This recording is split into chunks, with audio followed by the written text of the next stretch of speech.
Middle east में जंग के बीच रूस के एक फैसले ने दुनिया के कई देशों को बहुत बड़ा झटका दिया है।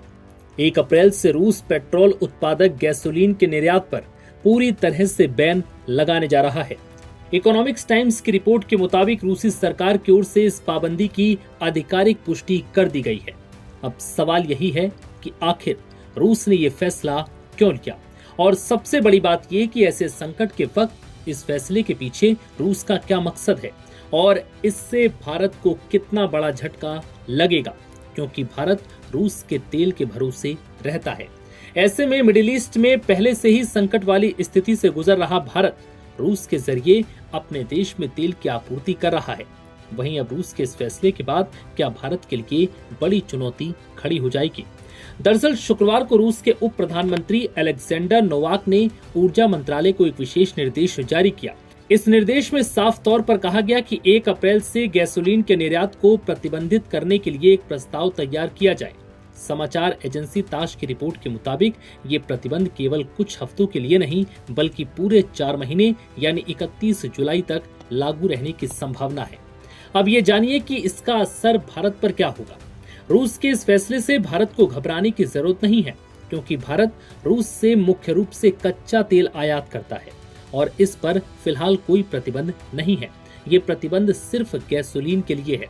दरअसल गैसोलीन कच्चे तेल का परिष्करण से प्राप्त एक रंगहीन, पारदर्शी और अत्यधिक ज्वलनशील ईंधन है। ये रिफाइनरी में कच्चे तेल के आंशिक आसवन द्वारा बनाया जाता है। रिपोर्ट्स के मुताबिक भारतीय रिफाइनरियों ने अप्रैल डिलीवरी के लिए रूस से लगभग 6 करोड़ बैरल कच्चे तेल का सौदा पहले ही पूरा कर लिया है।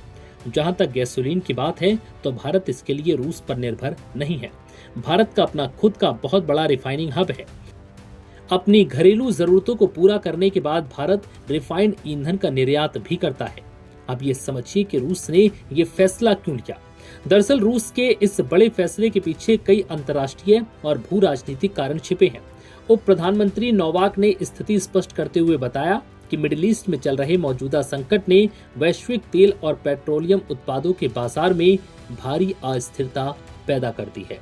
इस तनाव के कारण कीमतों में तेजी से उतार चढ़ाव देखा जा रहा है।